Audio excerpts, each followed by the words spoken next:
하나님께서 오늘 이 시간 우리에게 허락하신 말씀은 마가복음 11장 1절 말씀부터 6절까지의 말씀입니다.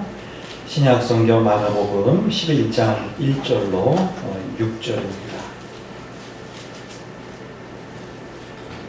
마가복음 11장 1절 말씀부터 6절까지를 제가 봉독합니다.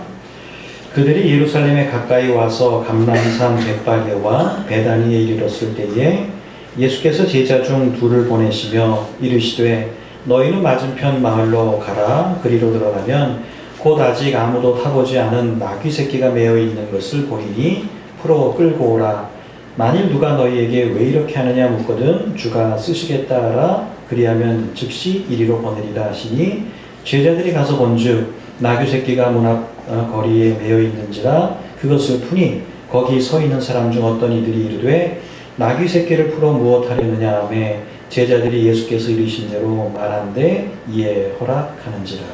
아멘. 네, 우리가 살다 보면 어떤 일들이 예상한 것과 달리 좀 이렇게 순적하게 진행된다, 이럴 때가 있습니다.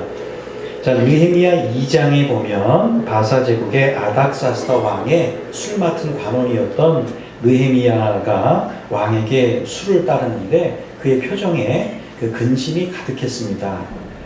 자, 그런 그의 모습을 왕이 눈치채고 너는 병도 없는 사람이 어찌 그렇게 얼굴에 수심이 있느냐, 혹 무슨 근심이 있느냐, 이렇게 묻죠. 자, 그 말에 느헤미야가 굉장히 두려워합니다. 왜냐하면 그 시대는 왕의 말이 곧 법이었기 때문에 그렇죠.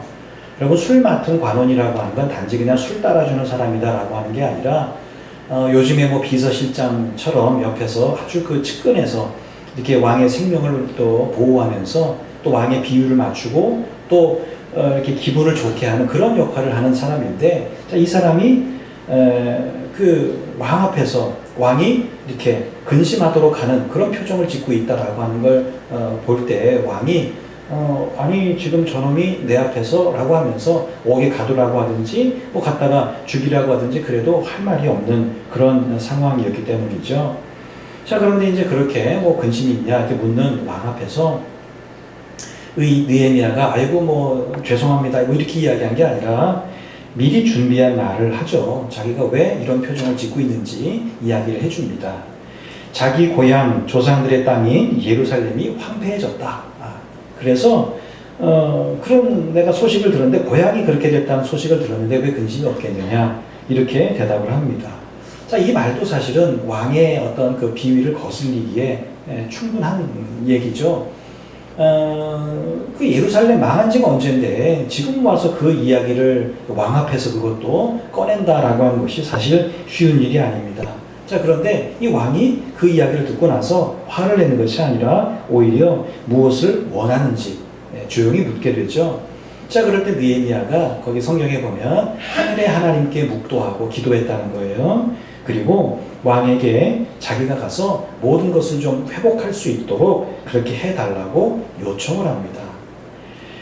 자, 결국은 우리가 성경 있지만 결국은 왕의 허락을 받아내죠. 그리고 그냥 받아내는 게 아니라 굉장히 풍성하게 받아냅니다. 자, 상황적으로 보면 일개 관원이었던 느헤미야에게 굉장히 불리한 그런 상황이요. 왕의 말 한마디에 그래서 생명이 어떻게 될지 모르는 그런 상황이었는데 느헤미야가 자기가 생각했던 것보다 훨씬 더 어떤 그 좋은 결과를 얻게 됩니다. 자, 이렇게 진행이 된 이유는 우리가 이제 느헤미야 1장에 보면 느헤미야가 자기 예루살렘 고향 예루살렘에 대한 소식을 쭉 듣고 나서 계속해서 지속적으로 줄곧 그 하나님 앞에 기도했기 때문이죠. 하나님, 왕 앞에서 내가 좀 은혜를 있게 해주옵소서 계속해서 기도해 왔기 때문이고, 또 그 기도에 응답하사 하나님께서 아닥사스다 왕의 마음을 이렇게 안 좋은 쪽으로 생각하게 한 게 아니라 좋은 쪽으로 생각하도록 마음을 바꾸셨기 때문입니다. 자, 어떤 일들이 예상한 것하고 달리 우리가 생각한 것하고 달리 굉장히 순적하게 진행되는 이유와 원인이 다양하게 있겠지만 믿음을 가진 우리는 그것을 하나님의 준비하심이라고 우리는 믿습니다. 하나님이 준비하셨기 때문에 내가 예상하지 못했던 순적함이 있구나. 자, 오늘 말씀이 그런 순적함을 보여주는 말씀이라고 할 수 있습니다.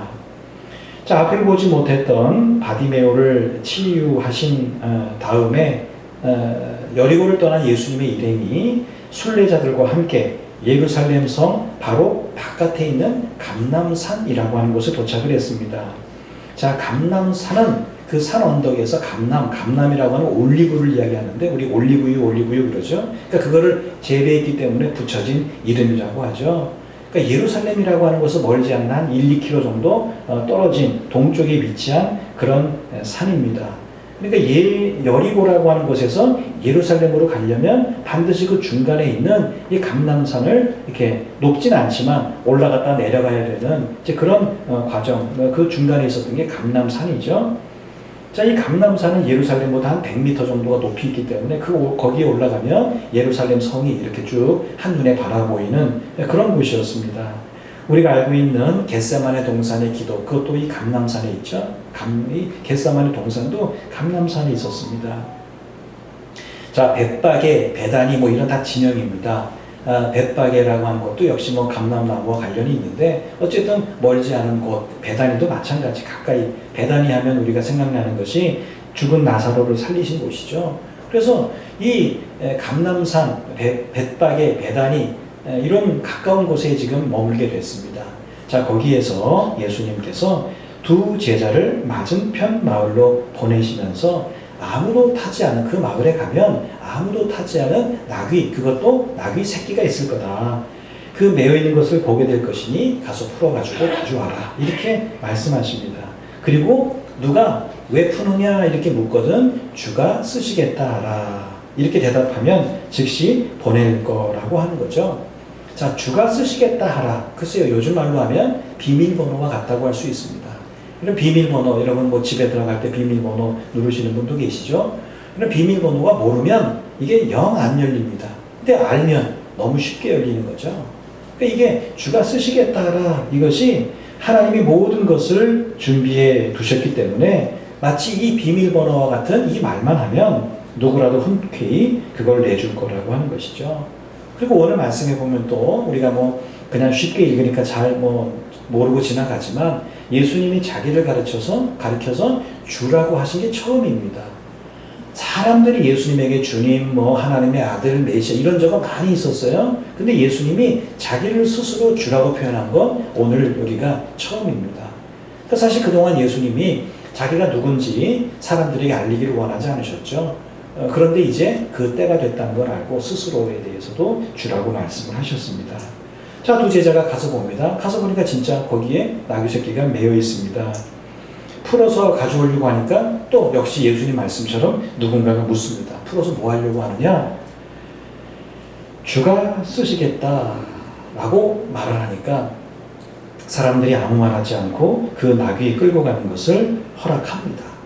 자, 여러분 이 말 뭐 간단한 내용이지만 이걸 보면 참 이게 이럴 수 있나 하는 생각이 듭니다. 여러분 나귀라고 나귀 새끼라고 하는 건 그 시대에 이 시대에 사람이 뭐 작은 사람이 타거나 혹은 뭐 물건을 이렇게 옮길 때 쓰는 아주 중요한 교통수단, 이동수단이었다고 할 수 있습니다. 그런데 그걸 전혀 알지도 못하는 사람들이 가져가는데 주가 쓰시겠다. 이 말 한마디에 그래 그럼 가져가서 써라. 이렇게 말을 한다고 하는 게 우리는 뭐 성경을 하도 많이 읽어서 뭐 당연히 그런가 보다 할지 모르지만 사실상 이게 납득이 되는 상황은 아닙니다. 무슨 빌려갈 때 우리가 빌려가는 뭐 값을 받든지, 그죠? 아니면 뭐 하나 쓰고 뭐 이 사람이 나게 빌려갔다고 뭐 거기다가 뭐 지장을 찍든지 아니면 최소한 빌려가는 사람이 누군지 신분이라도 우리가 알아야 되든지 아니면 뭔가 담보를 잡든지 해야 되는데 일절 그런 거 없죠? 그냥 주가 쓰시겠다 이렇게 말하니까 가져가라고 허락을 하게 됩니다. 여러분 자동차가 있으신 분들 전혀 모르는 사람이 와서 하나도 아니고 둘이 와가지고 내 차를 끌고 가려고 하면 여러분 그냥 가만히 아이고 끌고 가라 그러시겠어요? 지금 뭐 하는 거냐고 왜 내 차를 끌고 가느냐 이렇게 묻지 않으시겠어요? 근데 그렇게 물었더니 그 사람 하는 말이 더 가관입니다. 주가 쓰시겠다. 뭔 소리야 지금. 주가 누군데? 그런 말 하지 않으시겠어요? 여러분 뭐 이런 사람들이 다 있어. 내 차를 왜 쓰려고 하는 거야? 뭐 이런 그렇게 말하지 않겠습니까? 그런 상황과 비슷한 거예요. 자, 그런데 오늘 말씀의 나귀 새끼의 주인이 주가 쓰시겠다라고 하는 제자들의 말만 듣고 나귀 새끼를 그냥 풀어줍니다. 여러분, 세상은 이걸 뭐 우연이라고 말하기도 하겠지만 믿음을 가진 우리는 알죠. 아, 이거 하나님이 미리 준비하신 일이요. 하나님께서 나귀 새끼도 미리 준비하셨고 그 주인의 마음도 이렇게 넉넉하게 하셔서 그렇게 풀어서 가져가려고 할 때 허락하는 마음도 준비하셔서 예수님의 구약 성경의 말씀의 그 예언대로 나귀를 타시고 입성하실 수 있도록 그렇게 했다. 뭐 이런 걸 우리는 알고 있습니다. 또 그렇게 믿고 있습니다. 두 제자가 나귀를 데리고 갈 때 어떤 신랑이도 오늘 말씀에 없죠. 여러분, 하나님이 사전에 이 모든 것들을 준비해 주셨기 때문입니다. 여러분, 하나님이 어떤 분이냐?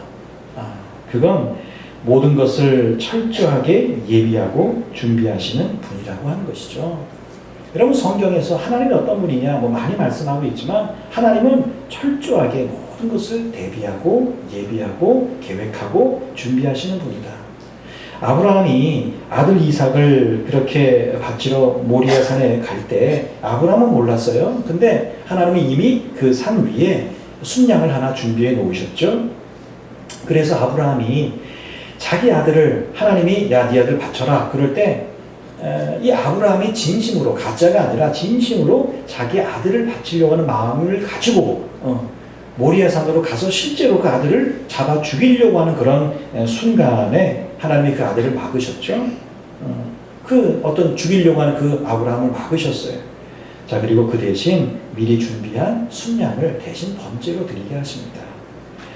자, 그걸 보면서 아브라함이 하나님이 내 아들 대신에 미리 번제에 드릴 제물을 준비하셨구나. 그래서 여호와 이레라고 하는 유명한 고백을 하지 않습니까? 여러분, 사람들 중에 우리 중에도 참 어떤 일들을 철저하게 준비하는 사람들이 있습니다. 잘 준비하는 분들이 있죠. 여러분, 하지만 하나님의 준비하심에는 미치지 못합니다. 하나님은 굉장히 치밀하고 굉장히 정확하게, 그리고 우리가 예상하거나 혹은 상상하지 못하는 방법과 내용으로 저와 여러분의 삶을 준비해 주시는 분입니다. 여러분, 우리가 우리의 삶에서 기대와 소망을 가져야 된다라고 하면 그건 바로 이런 준비하시는 하나님 때문입니다. 여러분, 사실 우리가 우리 자신만 보면 무슨 기대와 소망을 할 수 있겠어요? 내가 제일 잘 알잖아요. 내가 어떤 삶을 살아왔는지. 여러분, 내가 내 자신을 돌아볼 때 내가 어떤 삶을 살아왔는지를 보면 앞으로 내가 어떤 삶을 살아갈지가 좀 짐작이 되지 않습니까? 그죠? 내가 지금까지 정말 부지런히 열심히 성실히 최선을 다해 살아온 사람이라면 좀 모를까? 사실 우리가 많이 그러지 못하잖아요. 내가 지금까지 살아온 삶을 보면 앞으로 내가 어떤 삶을 살아갈지가 짐작이 되는데 그걸 종합해보면 별로 기대가 안 돼요. 소망이 없다는 거예요. 제대로 된 계획도 준비도 실행도 평가도 없이 그냥 우리가 되는 대로 늘 살아왔던 게 우리들의 모습이라고 하는 거죠. 여러분, 기대라고 하는 게 뭐예요? 지금보다 좀 더 나아야지 기대가 되죠. 내가 좋은 집에 살다가 나쁜 집으로 이사 갑니다. 여러분, 그러면 기대가 되나요? 안 되죠. 내가 안 좋은 집에 사는데 내가 돈을 모아서 좀 좋은 집으로 이사를 갈 거예요. 그러면 뭐예요? 기대가 되잖아요. 기대라고 하는 건 지금의 상황보다 더 좋을 때 기대하고 소망을 하게 되는 것이죠. 내가 아무리 나를 보아도 나의 앞으로가 지금보다 더 나으리라는 보장을 우리는 하지 못합니다. 여러분 중에 건강 관리하시는 분 많이 계시죠? 여러분, 건강 아무리 관리해도 여기 뭐 20대, 30대에 계신 분이 아닌 이상은 30대가 넘으신 분이라면 아무리 건강을 관리해도 지금보다 더 나은 건강 갖기는 어렵습니다. 육체의 한계죠. 사람의 건강이라는 게 30인가요? 40인가? 그걸 넘어가기 시작하면 아무리 잘 관리해도 더 이상 뭐 건강해지거나 더 이상 막 근육이 생기거나 그러지는 않는다는 것이죠. 여러분, 그래서 내가 나를 바라보면 이 기대하기가 어려운 거예요. 어떤 면에서 보나 내가 나만 보면 답답하고 힘들고 정말 자꾸 낙심이 되고 그럴 수밖에 없다는 것이죠. 여러분, 성경이 말씀하고 있는 기대와 소망은 그래서 내가 아닌 나를 위해서 준비하시는 하나님을 바라볼 때 가능한 거예요.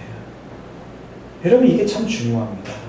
우리는 자꾸 나를 바라보거든요. 그러니까 내가 좀 잘하면 기대가 되다가 내가 좀 못하면 막 낙심하다가 우리 많이 그래요. 내가 좀 열심을 낼 때는 내가 그래도 좀 괜찮네 하다가 내가 무슨 일 때문에 쫙 까부러지면 우리는 에휴 이러면서 내 자신에 대해서 굉장히 이렇게 자신감, 자존감을 잃게 됩니다. 여러분, 성경이 말씀하고 있는데 성경이 기대하라, 소망을 가져라 이렇게 우리에게 말씀하는 이유는 내가 아니라 나를 위해서 준비하시는 하나님이 계시기 때문입니다. 한 가족이 오래간만에 여행을 갑니다. 근데 자녀가 계속 걱정하는 거야. 아버지 오늘 우리 어디서 자요? 뭐 먹어요? 어느 길로 가야 돼요? 이 걱정이 태산입니다. 왜? 자기가 그 확인 안 했잖아. 근데 아버지가 걱정하지 마. 오늘 우리 잠잘 집 다 예약해놨고 밥 먹을 때 다 알아뒀고 어느 길로 가면 된다. 그제서야 안심을 하더라는 것이죠. 여러분, 내가 준비할 수 없는 게 문제가 아니고요. 아버지가 준비했음이 이게 그런 확신이 우리 가운데 있는 게 참 중요합니다. 여러분, 소망이라고 하는 건 내가 얼만큼 준비했나 이게 아니라는 거예요. 하나님이 이미 나를 위해서 준비하셨다. 여러분, 이걸 보고 믿을 때 여러분 우리의 소망이 생기는 것이죠. 여러분, 우리가 소망하고 기대할 수 있을 때는 뭐예요? 내가 완벽해질 때가 아닙니다. 하나님이 나를 위해서 준비한 것, 그걸 우리가 믿을 때 하나님이 나를 위해서 준비하셨구나. 여러분, 그걸 믿을 때 우리는 소망을 가질 수 있는 것이죠. 사실 사람은 내일에 대한 불안을 늘 갖고 삽니다. 올해 이제 마무리가 돼가지만 여러분, 내년 한 해 여러분 개인적으로 보면 우리가 내년 한 해가 정말 잘 될까? 이 나라가 정말 올해보다 더 나은 나라가 될까? 이 세상이, 세계가 지금 모습보다 더 좋은 모습이 될까? 요즘 AI니 환경 파괴니 이런 것들이 자꾸 생기는데 과연 내가 죽기 전에 그런 일들이 생기는 건 아닐까? 세상이 망하거나 뭔가 큰 천재지변이 일어나거나 그런 건 아닐까? 온갖 불안한 요소들이 우리 가운데 많이 있습니다. 아까도 말씀드렸지만 나 자신을 바라보거나 이 세상을 바라보거나 눈에 보이는 것들을 보면 여러분 거기에서 우리는 소망을 가질 수 없습니다. 지난 수천 년 동안 하나님께서 창세기 이후에 수많은 사람들, 특별히 믿음의 사람들을 이렇게 하나님께서 준비시켜 또 준비하셔서 그렇게 길러주시고 살게 하시고 죽게 하시고 모든 과정들을 이끌어 가셨거든요. 여러분, 그 과정들을 우리는 성경을 통해서 알 수 있습니다. 여러분, 성경은 많은 내용들을 우리에게 줍니다. 그러나 오늘 말씀으로만 보면 성경이 우리에게 주시는 내용은 뭐예요? 하나님이 너를 위해서 준비하고 계셔. 이걸 우리에게 알려주시는 책이라고 할 수 있습니다. 왜요? 우리는 사람은 근본적으로 불안 가운데 살기 때문에 그렇죠. 시편에도 그런 말씀이 있지만 젖된 아이가 어미 품에 있다 이런 표현이 있죠. 여러분, 사람은 근본적으로 하나님을 떠나면 불안과 초조에 어떤 처하게 되어 있다는 거예요. 여러분, 우리가 하나님의 품 안에 있을 때 우리가 그 따뜻함과 그 보호를, 그 어떤 안정감을 느낄 수 있다라고 하는 것이죠. 근데 죄라고 하는 게 뭐예요? 하나님을 떠나는 게 죄잖아요. 그러니까 하나님을 떠나서 죄 가운데 사는 사람이 아무리 잘 살아도 아무리 건강해도 삶의 안정을 찾을 수 없는 이유가 뭐냐? 그건 하나님을 떠났기 때문이죠. 여러분, 우리가 믿음을 가져야 한다면 많은 믿음의 내용과 모습들이 있지만 하나님께서 나를 위해서 준비한 게 있으시구나. 여러분, 우리 믿음을 가진 이들이 왜 죽음을 두려워하지 않죠? 왜 죽음을 두려워하지 않아요, 여러분? 여러분, 우리가 죽음을 두려워하지 않는 이유, 우리도 다 죽음이 두려운 사람이잖아요. 왜? 아프고 힘들고 죽고 이런 게 우리에게도 고통이지 않습니까? 근데 믿음을 가진 우리는 죽음을 두려워하지 않는다. 성경은 딱 결정을 했어요. 믿음을 가진 사람은 죽음을 두려워하지 않아야 돼. 왜 그렇습니까, 여러분? 하나님이 믿음을 가지고 살다가 우리에게 뭘 준비해 놓고 계시기 때문에 천국을 준비해 놓고 계시기 때문에 여러분, 그래서 죽음 앞에서도 믿음을 가진 사람이 소망을 갖는 이유가 그것이라는 거예요. 요즘 노후에 대한 이야기들 많이 하시죠? 여러분, 준비되지 않은 노후가 힘들다. 그런 얘기 요즘 많이 합니다. 그 준비에는 어떤 그 재정적인 준비, 건강의 준비 이런 것들을 이야기하지만 여러분 사실 내일 일을 우리 중에 누가 알겠습니까? 아무리 돈을 많이 모아놓으면 뭐 하겠습니까? 그 돈을 한 푼도 쓰지 못하고 뭐 하루아침에 세상을 떠날 수도 있고요. 내가 여러 가지를 아무리 준비했다 한들 여러분 그것이 무용지물 될 수 얼마든지 있다는 거예요. 여러분 세상은 그럼에도 불구하고 그 준비를 계속 하라고 우리에게 말하고 있어요. 여러분 그러나 우리가 정말 준비해야 될 것은 뭐예요?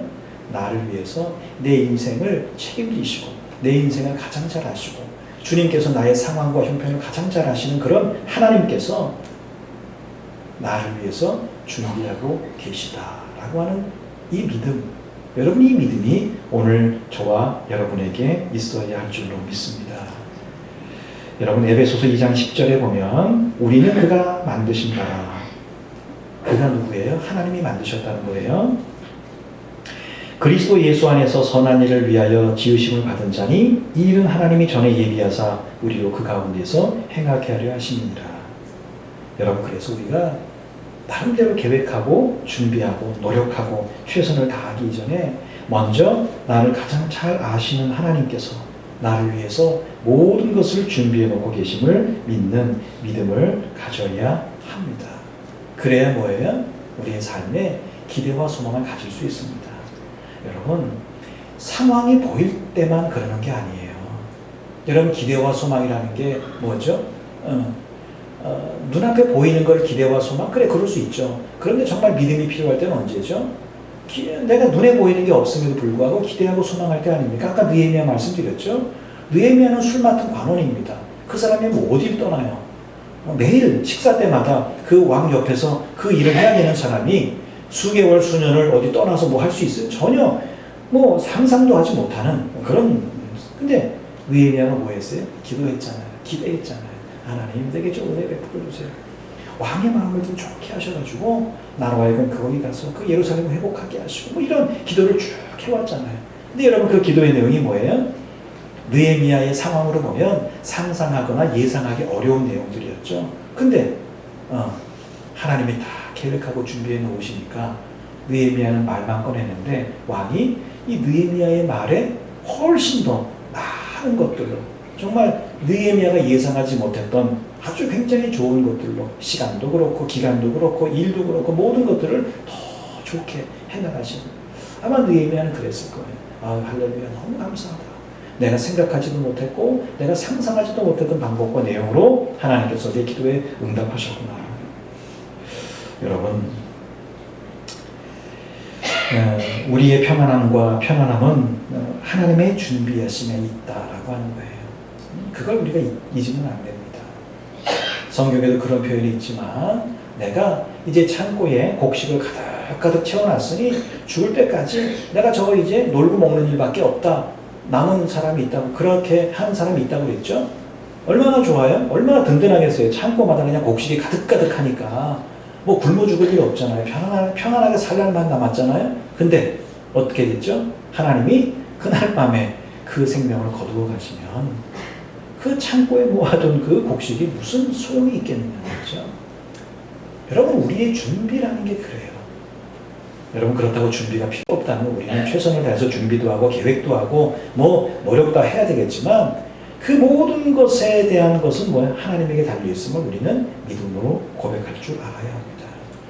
아, 하나님이 내 인생 가운데 모든 것을 계획하고 준비해 주셔야 내가 남은 삶을 평안하고 편안하게 살 수 있구나. 세상이 말하는 돈만 준비되면, 세상이 말하는 건강만 준비되면 잘 사는 게 아니로구나. 노아가 인류가 멸망할 정도의 홍수 가운데서도 두려워하지 않을 수 있었던 이유가 뭐다? 그건 바로 그가 이 노아의 홍수 가운데서 자기를 건져내신 하나님께서 지금 뭐 배가 방주가 물 위에 떠 있고 온 사방에 물밖에 없어요. 육지는 보이지도 않아요. 얼마나 불안하겠어요. 근데 두려워하지 않았다. 왜? 홍수 가운데서 자기를 구원하신 하나님께서 홍수 이후에도 자기와 가족과 방주 안에 모든 짐승들을 살리실 거라고 하는 믿음이 있었기 때문이죠. 아브라함이 이삭을 바칠 결심을 했던 이유는 자기는 몰라. 이유를 몰라. 근데 하나님이 뭔가 계획하심이 있다고 하는 걸 믿었기 때문입니다. 바울이 늘 로마를 가고 싶어 했어요. 전도자 바울이. 그 당시 로마는 굉장히 먼 거리였거든요. 그리고 바울의 상황으로 보면 건강이나 나이나 이런 걸로 보면 그 가는 게 쉽지 않아요. 그런데 그 기대를 저버리지 않았던 것은 하나님께서 그 모든 것을 예비해 두셨다. 준비해 두셨다. 라고 하는 믿음이 있었기 때문입니다. 그리고 나중에 실제로 가게 되죠. 근데 자기의 예상하고는 조금 다르게 갔어요. 자기는 뭔가 자유의 몸으로 전도자의 몸으로 로마에 가서 아주 힘있게 복음을 전하기를 원했는데 결국은 뭐예요? 어거의 몸으로 이렇게 죄수의 몸으로 가게 됐죠. 그런데 깨닫게 되는 거예요. 그 과정 가운데서 여기에도 하나님의 준비하심이 있구나. 이걸 깨닫게 되면서 바울이 로마에 가서 복음을 증거하게 됩니다. 여러분, 우리가 지금 대림절을 보내고 있지만 예수님께서 이 땅에 오신 것이 예수님의 어떤 의지 때문이 아니라 우리를 구원하고자 하는 하나님의 준비하심 때문이었다라고 하는 거예요. 하나님이 우리를 구원하기 위해 준비하신 그 시간들이 이 대림절이라고 하는 거죠. 여러분, 하나님께서 그냥 그런 거 저런 거 없이 그냥 딱 구원해 주시면 안 됩니까? 근데 하나님 그렇게 안 하세요. 예수님 먼저 보내서 그런 준비를 통해서 많은 일들을 이렇게 감당해 나가시는 거죠. 이런 예수님의 오심도 예루살렘에 들어오시는 것도 또 오늘 말씀의 순적함도 다 뭐다? 하나님의 예비하심 가운데 있다는 것이죠. 여러분, 그러므로 우리는 불안한 내 자신을 붙들기보다 뭔가 자꾸 내 자신 가운데서 뭔가를 준비하고 대비하고 이거 어떻게 해야 되나 저거 어떻게 해야 되나 걱정하고 근심하고 여러분 그렇게 하기보다 나를 위해 이미 준비하시는 하나님을 바라보는 믿음을 가져야 할 줄로 믿습니다. 생각해보면 얼마나 불안하고 두려운 게 많습니까? 몸에 조금 어디만 아프면 이러다 큰일 나는 거 아닌가? 뭐 어떻게 되는 거 아닌가? 이런 생각이 들잖아요. 통장에 잔고만 좀 없으면 이거 뭐 어떻게 남은 삶 어떻게 살아가지? 이런 걱정 여러분 되지 않으십니까? 뭐 자녀들이 조금 어렵고 좀 그런 상황들이 있으면 이거 어떻게 해야 되지? 여러분 늘 사실 알고 보면 눈만 돌리면 우리는 다 걱정거리고 염려거리고 다 그런 거잖아요. 불안하고. 여러분 그런 걸 생각하면 우리는 불안 때문에 잠을 이루지 못할 겁니다. 걱정 근심이 얼마나 많은데요. 여러분 그러나 나를 위해서 준비하신 하나님이 하나님 믿는 나를 책임져 주실 거야. 하나님께서 나를 위해서 내 남은 삶에 대해서 내 자식에 대해서 내 건강에 대해서 내 물질에 대해서 하나님께서 책임져 주시고 정말 어려운 일이 있을 때 시험을 당할 때 피할 길을 내시는 것처럼 사막에 강이 난다는 거 길이 난다는 거 이거 도저히 있을 수 없는 일인데 나는 생각하지 못하고 상상하지 못하지만 하나님이 그럴 때에 그 길들을 열어주실 거야. 이런 하나님을 신뢰할 때 우리가 두려움이 아니라 기대와 소망으로 우리의 삶을 채워나가게 될 줄로 믿습니다. 여러분 그러므로 막 더 철저하게 준비하고 노력만 하려고만 하지 말고 말씀드렸어요. 그게 필요 없다는 거 아닙니다. 나는 그냥 맨날 그냥 건강 해치는 일들만 하면서 하나님 건강에 그러면 안 된다 그랬죠. 우리도 나름대로 내 나이에 걸맞는 운동과 이런 식습관과 이런 것들을 통해서 우리 나름대로 건강도 잘 관리하고 최선 다하면서 정말 그런 것들을 준비해야 되겠지만 나의 모든 것을 준비하고 계신 하나님 그리고 하나님의 준비하심을 믿으면서 매일의 삶을 기대와 소망 가운데 살아가야 하겠습니다. 여러분 기대와 소망을 물질에 두지 마세요. 자녀에게 두지 마시고 건강하게 사는 것에 두지 마시기 바랍니다. 왜 그렇습니까 여러분? 그런 것들은 다 변화하는 거 바뀌는 것들이잖아요. 건강하다가도 아프고 아프다가도 건강해질 수 있는 거 아닙니까? 그렇잖아요. 우리가 너무 상식적으로 아는 거죠. 돈 있다가도 없고 없다가도 생기는 게 돈 아니겠습니까? 사랑 처음에 다 내줄 것처럼 하다가 어느 순간 나를 또 배신하는 게 또 사랑 아닙니까? 여러분 그런 것들에는 소망과 기대가 없어요. 정말 변하지 않는 끝까지 나를 책임지시고 끝까지 내 삶의 모든 것을 나는 예상하지 못하고 나는 정말 상상하지 못하지만 내 모든 것을 아시는 하나님 나를 위해서 모든 것을 준비하시는 그 하나님을 바라볼 때 여러분 거기에 우리의 소망과 기대가 있게 되는 줄로 믿습니다. 오늘 말씀에서 길이 열린 이유는 제자들이 말을 잘해서가 아닙니다. 가서 주인 설득해 그런 게 아닙니다. 하나님이 먼저 준비하셨기 때문입니다.